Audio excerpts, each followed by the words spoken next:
Au nom du Père et du Fils et du Saint-Esprit, ainsi soit-il. Nous avons vu l'immutabilité, c'est-à-dire l'indéfectibilité dans l'immutabilité, c'est-à-dire dans la hiérarchie et les sacrements, hiérarchie, c'est-à-dire de celui qui détient les clés, à qui le Christ a remis les clés, de tous ceux qui lui sont unis, hein, et ensuite de son... Après ça, les sacrements. Les sacrements, ça ne veut pas dire nécessairement que les sacrements conservent toujours, il ne s'agit pas des sacrements, mais des cérémonies conservent toujours les mêmes formes exactement. Nous avons vu qu'il y avait des quantités de rites, par exemple la Sainte Messe, l'unique messe qui est l'unique sacrifice de notre Seigneur Jésus-Christ. Il y a eu par le passé des quantités de rites qui étaient tous l'unique saint sacrifice de la messe. Donc l'immutabilité dans ce qui concerne les sacrements, mais non pas forcément dans les mesures accidentelles qui sont prises ici ou là, de certaines formes de l'Église. Donc, et nous avons vu la dernière fois la visibilité, maintenant nous voyons l'unité de l'Église, l'unité de l'Église. Alors, nous croyons en l'Église, en cette Église une, qui est promise par notre Seigneur Jésus-Christ jusqu'à la consommation des siècles, dans les formes extérieures et aussi dans sa foi, le profession de credo, toujours le credo, symbole des apôtres. Donc la foi n'a pas changé, elle est exposée dans le catéchisme qu'il y a aujourd'hui, 1992, elle est exposée pour les fidèles, ceux qui croient en l'Église, c'est-à-dire qui ont confiance dans la parole du Christ, sur son indéfectibilité, sur sa permanence jusqu'à la fin des temps, écoutent encore sa parole aujourd'hui.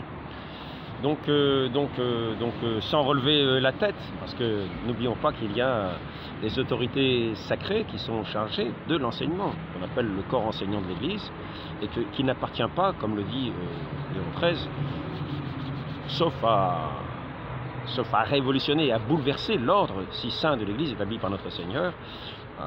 Chacun n'a pas à étudier les textes pour les critiquer, etc. etc. Donc ça, les juges de la foi, ce sont premièrement le pape et les évêques. Et ce n'est pas au premier venu, est-il dit, par Léon XIII, et aussi, nous voyons que Saint Pie X dit la même chose, quand nous ne comprenons pas quelques textes, ne doutons pas de l'Église ni de la parole du Christ, et doutons plutôt de nous-mêmes. Et donc remettons-nous-en humblement à ceux à qui la charge d'enseigner a été confiée par notre Seigneur. C'est la démarche catholique, la démarche chrétienne et catholique. De la Sainte Église qui reste dans cet ordre divin, établi jusqu'à la fin des temps. Souvent ceux qui ont été déchus de cette foi en l'Église en sont revenus à leur jugement particulier en disant oui, c'est la fin des temps, c'est la fin annoncée, il y aura la perte de la foi générale, nous sommes le petit reste, etc. C'est ce que disaient déjà tous les hérétiques à leur époque. Luther, à différentes époques, nous voyons que nous en arrivons toujours à ces gens qui disent oui, regardez, c'est toutes les guerres, tous les signes avant-coureurs, ils sont ici. Mais l'Église est promise jusqu'à la consommation des siècles, jusqu'au jugement en général. Il n'y a pas une prophétie qui viendra contrecarrer en disant non, l'Église va disparaître juste un petit peu avant. Non. L'Église, c'est la foi de l'Église, elle est là. Les portes de l'enfer ne l'emporteront jamais contre elle. Quels que soient les moyens, quelles que soient les formations qui s'infiltreraient, quel que soit ceci, quel que soit cela, l'Église est l'Église. Et nous la voyons visible, telle que nous l'avons dit l'autre fois, et tout le monde est capable de la reconnaître, ayant son siège à Rome. Tout le monde, vous demandez raisonnablement, bien sûr, raisonnablement, c'est ce qui est dit dans ce texte. Tout le monde est capable de reconnaître raisonnablement. Voilà. Donc l'unité de l'Église. L'unité est la propriété la plus essentielle, ainsi que la note principale de l'Église. Grâce à cette note sur laquelle on a insisté dès le début, l'Église se distingue de la manière la plus caractéristique de toutes les autres sociétés religieuses et exerce sur ceux qui sont en dehors d'elle la plus grande force d'attraction. Les théologiens distinguent dans cette unité une unité de foi, unitas fidei, une unité de culte et de sacrement, un cultus sacramentorum liturgica, et une unité de communauté ecclésiastique, un societatis regiminis. L'unité de foi est la plus importante. Cette unité indique que les membres de l'Église ne se contentent pas de garder la foi intérieurement et d'en faire la norme de leur conduite personnelle, mais encore la confessent dans des formules précises en certaines circonstances, et d'une manière générale, la manifestent par leurs actions. Cette unité est opérée par le magistère infaillible, auquel tous les fidèles soutenus par la grâce de la foi se soumettent. Soutenus par la grâce de la foi se soumettent.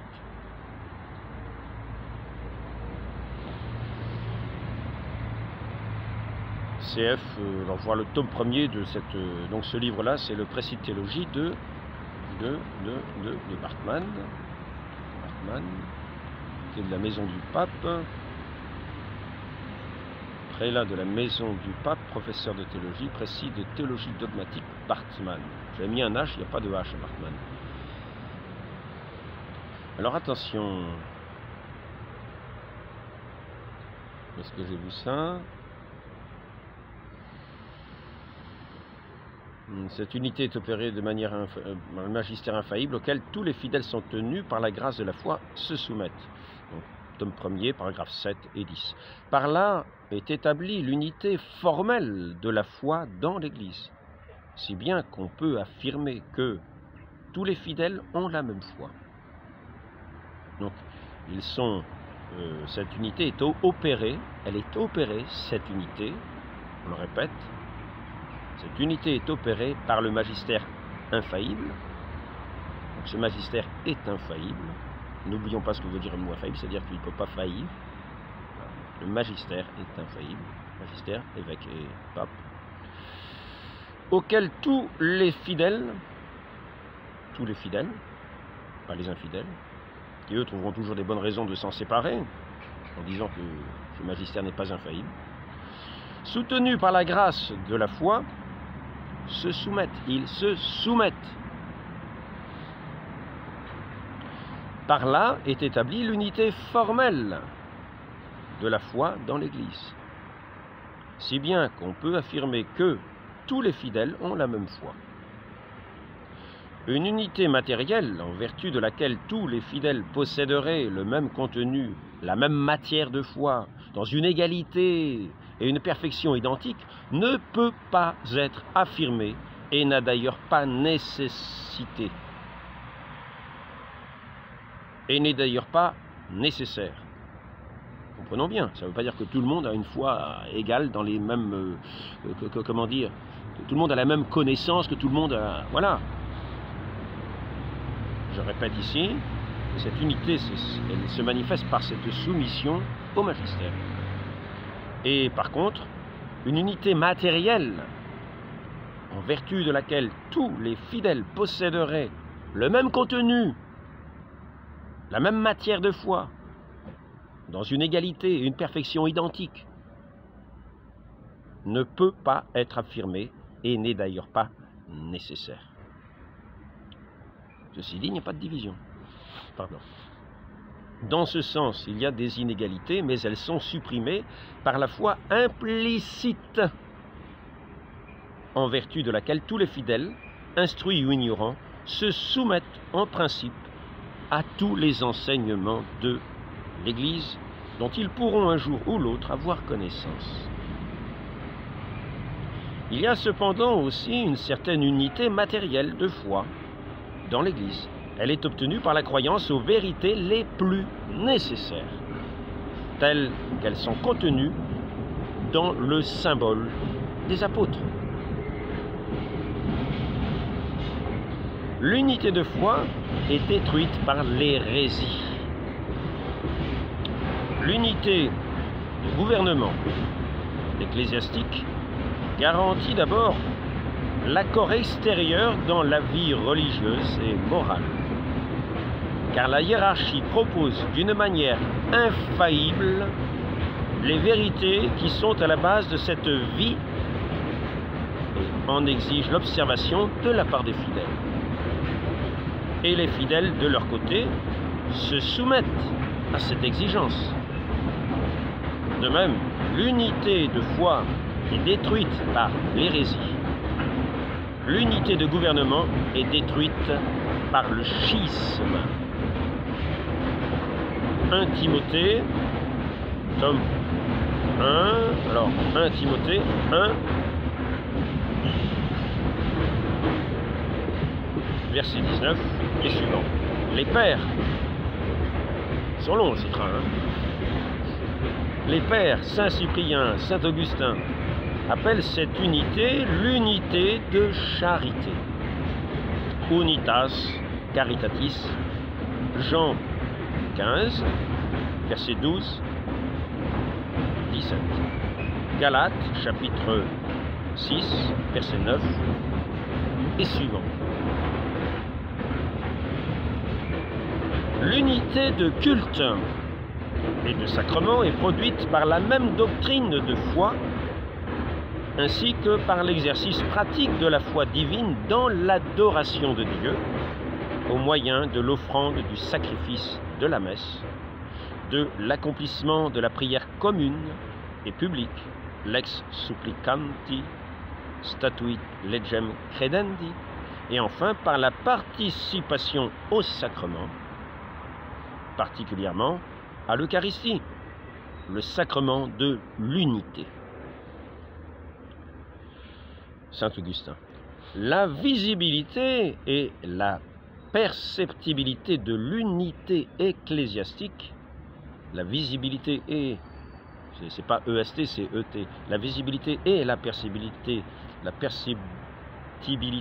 de l'unité ecclésiastique, l'unité et la manière de le percevoir, se manifeste surtout dans la reconnaissance extérieure de la primauté du pape.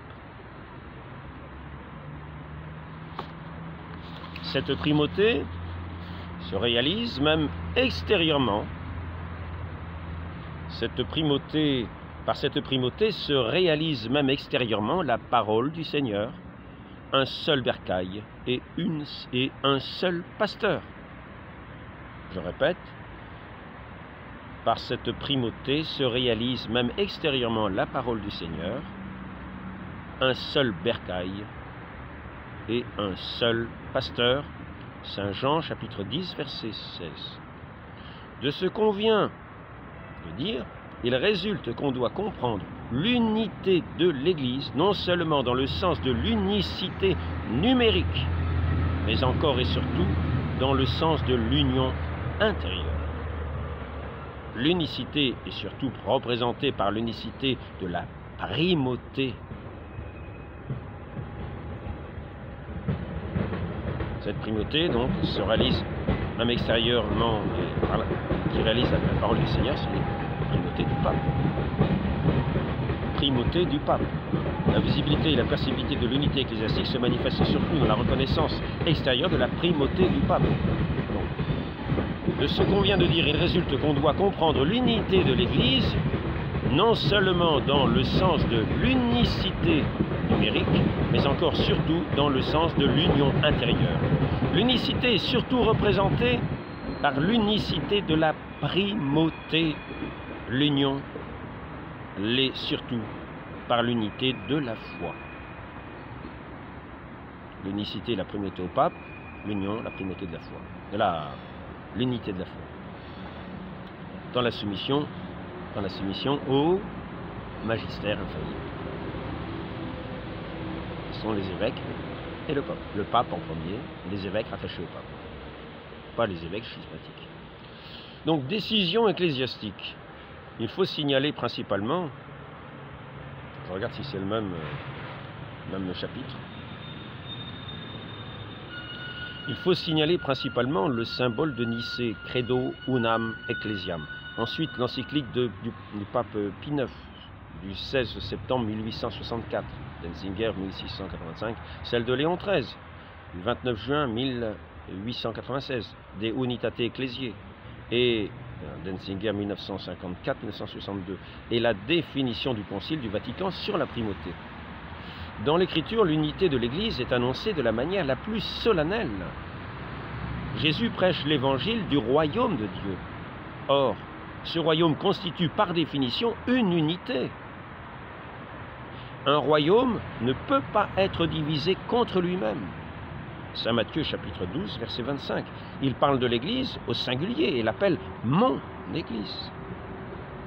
Saint Matthieu chapitre 16, verset 18. Dans le 4e évangile, elle est un troupeau sous un pasteur. Saint Jean chapitre 10, verset 16. Jésus lui-même est l'unique vigne avec laquelle les membres de l'Église sont unis comme les sarments dans une unité organique. Saint Jean chapitre 15, verset 1 et suivant. D'une manière solennelle, dans sa prière sacerdotale, il demande à son Père de conserver l'unité de ses disciples. Je ne prie pas seulement pour eux, mais aussi pour ceux qui, par leur parole, croiront en moi, pour que tous soient un, par leur parole. Comme toi, mon Père, tu es en moi et moi en toi, qu'ils soient aussi un en nous, afin que le monde croie que tu m'as envoyé. Saint Jean chapitre 17, versets 20-21. Ici, l'unité demandée par Jésus apparaît nettement comme étant en même temps une note de l'Église pour le monde entier. Saint Paul exprime l'unité de l'Église en 3 images. Celle d'une construction, d'un corps du Christ et d'un mariage. CF plus haut, 2, page 147 et suivante. Il met expressément en garde contre la destruction de cette unité. Je vous exhorte, mes frères, au nom de notre Seigneur Jésus-Christ, à avoir tous un même langage, qu'il n'y ait pas de scission parmi vous, mais soyez parfaitement unis dans un même esprit et un même sentiment. 1 Corinthiens, chapitre 1, verset 10. Il n'y a qu'un seul corps et un seul esprit. Comme aussi, vous avez été appelés par votre vocation à une seule espérance. Il n'y a qu'un Seigneur, une foi, un baptême, un Dieu, Père de tous, qui est au-dessus de tous, qui agit par tous, qui est en tous. Éphésiens 4, versets 4 à 6. Ici, saint Paul trouve à bon droit dans l'unité de Dieu la raison la plus profonde de l'unité de l'Église. Quant aux témoignages de la tradition, nous n'avons pas besoin de les poursuivre plus longtemps. Ils apparaissent suffisamment dans ce qu'on a exposé plus haut, notamment dans la notion d'Église. Il faut seulement ajouter une chose, c'est que les 3 unités distinguées plus haut n'ont pas toujours été mises en évidence avec une force égale. Aux temps apostoliques, l'unité spirituelle de l'Église est au premier plan. On se représentait l'unité de l'Église comme celle du corps mystique du Christ, qui est animé du même esprit de Dieu. Mais quand plus tard les hérétiques, gnostiques, montanistes, etc., menacèrent de détruire cette unité, on insista sur l'unité de la confession de foi, et on fit de l'attachement à cette confession de foi un devoir particulier, regula fidei. Or, il arriva une époque dans l'Église où les membres de l'Église, tout en voulant conserver une orthodoxie formelle, abandonnèrent l'unité de la communauté ecclésiastique ou l'unité de charité. Dans cette période, les pères Saint-Cyprien, Saint-Augustin insistèrent sur la soumission au pouvoir pastoral extérieur, unitas societatis caritatis. Cependant, c'était chez eux une insistance plus accentuée sur l'unité et non l'introduction d'un nouvel élément d'unité. Dans les textes scripturaires cités plus haut, les 3 unités sont nettement nommées et exigées, particulièrement l'unité fondamentale de la foi et de la charité. Galates 1, 8, la lettre à Tite, chapitre 3, verset 10, première lettre de Saint Jean, chapitre 2, verset 22, chapitre 4, verset 1 à 3. Les objections des adversaires. Les adversaires eux-mêmes se sont attachés parfois à une certaine unité. Il faut surtout citer ici les théologiens anglicans qui enseignaient l'unité de l'Église universelle, laquelle, de son côté, serait composée de plusieurs églises particulières et qui n'auraient pas besoin d'être unies entre elles par une foi entièrement semblable, pas plus que par un gouvernement unique. Du nombre de ces églises particulières serait l'Église catholique, l'Église anglicane et l'Église schismatique grecque. Denzinger, 1685. Cette conception de l'unité de l'Église est courante également chez les protestants allemands. La théologie protestante des articles fondamentaux procède de la même idée. Des Sociniens, des Ariminiens, des Iréniques, des protestants, particulièrement Georges Calixte, réunirent certains articles principaux et ils admirent que ces articles, à cause de leur importance pour le salut, devaient être crus par tous ceux qui voudraient appartenir à l'unité chrétienne. Mais d'autres articles devaient être laissés libres pour ne pas supprimer la communauté des églises. Or, à peine commençait-on à mettre en œuvre cette théorie dictée par l'indifférentisme, qu'on cessa d'être d'accord quand il s'agit de fixer le contenu de ces articles fondamentaux. Il y eut toute une gradation de projets, depuis l'article de l'existence de Dieu jusqu'au symbole des apôtres, ou bien jusqu'à l'acceptation de tout ce qui est clairement discernable comme texte de l'Écriture. Ceci juge toute la théorie, à moins d'admettre un magistère infaillible.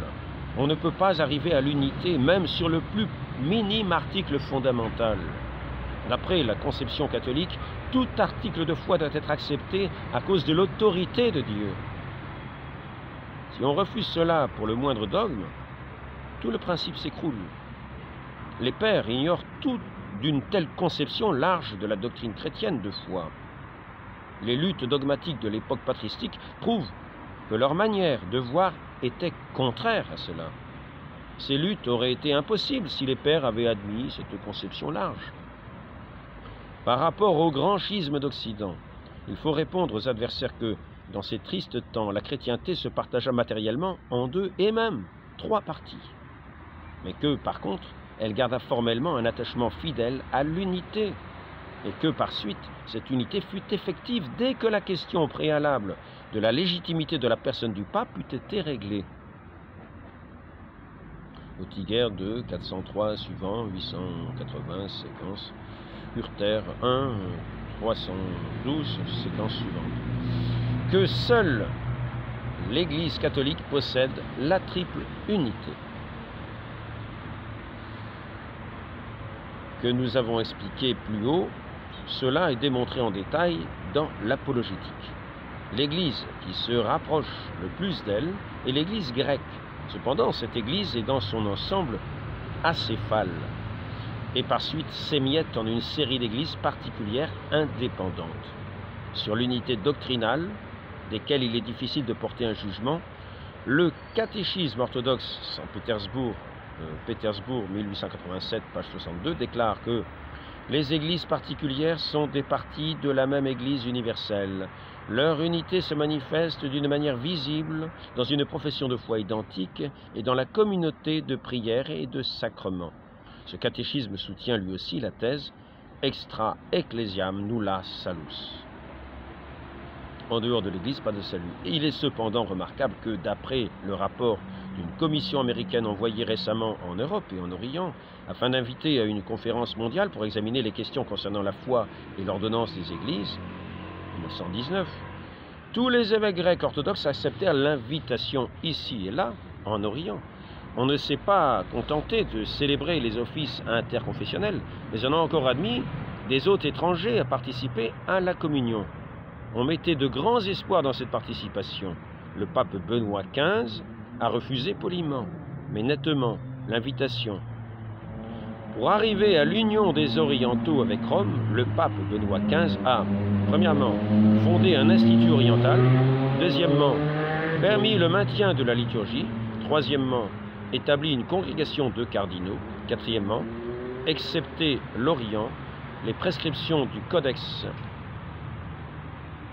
excepté l'Orient des prescriptions du Codex, encyclique du pape Pie XI, De Studis Rerum Orientalium, Prevenlendis, 8 septembre 1928, Rerum Orientalium. Voilà.